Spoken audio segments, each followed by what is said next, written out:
In a stunning and dramatic reversal of its long-held policy of caution, the German government has officially approved the transfer of its most advanced long-range cruise missile to Ukraine. The weapon system known as the Taurus will be sent to the Ukrainian Air Force in what leaders in Berlin are describing as a necessary and decisive step to prevent a Ukrainian collapse and to fundamentally alter the strategic balance of the war. This move, which Chancellor Olaf Scholz had resisted for more than a year, signals a profound shift in European security policy.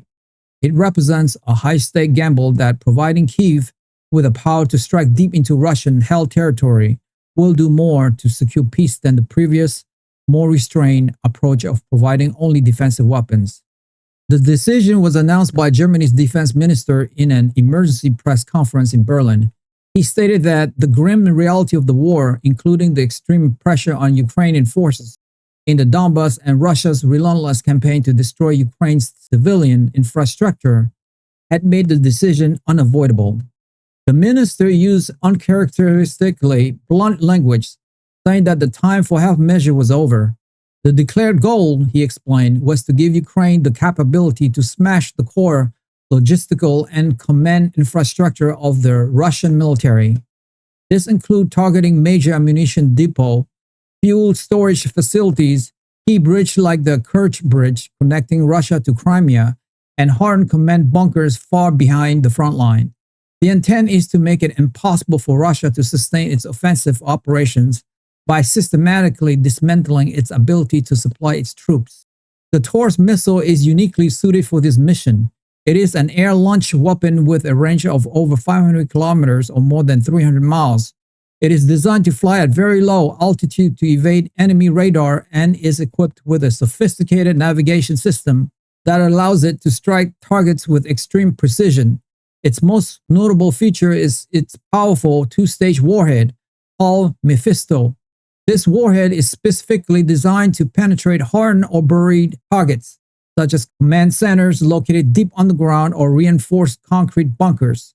It is precisely the kind of weapon Ukrainian military leaders have been requesting for months, arguing it would allow them to cripple the Russian war machine at its source. This policy reversal in Berlin did not happen in a vacuum. It was the result of intense internal pressure and a growing fear that a Russian victory in Ukraine would pose an existential threat to Germany and the rest of Europe. The more hawkish members of Germany's coalition government, particularly from the Green and FDP parties, had long argued for sending the missiles. They contended that Chancellor Scholz's hesitation was being interpreted by Moscow as weakness. The recent visit of American General Keith Kellogg to Kyiv may have also played a role. Some analysts in Europe believe that the new American administration, focused on a clear plan for victory, may have spurred Germany to take more decisive action, proving to Washington that European powers were willing to take greater risk and share more of the security burden. The delivery of Taurus missiles is a massive escalation and carries significant risk. Russian officials have previously warned that providing Ukraine with such long-range weapons, especially from a NATO country like Germany, would be seen as a red line. Moscow will almost certainly interpret this as Germany becoming a direct participant in the conflict. The Kremlin is expected to respond with severe political, economic, and potentially military measures. For Germany, this is a step into uncharted territory. By providing the means for Ukraine to attack strategic targets deep within Russian control area, Berlin has made itself a central player in the next and potentially most dangerous phase of the war. The decision has sent shockwave through NATO, where allies are now watching anxiously for President Trump's reaction and, more ominously, for Vladimir Putin's response. Many of my listeners, like 70%, haven't subscribed to my YouTube channel. And so many of you don't even know that you haven't subscribed. And that is actually what makes the show going.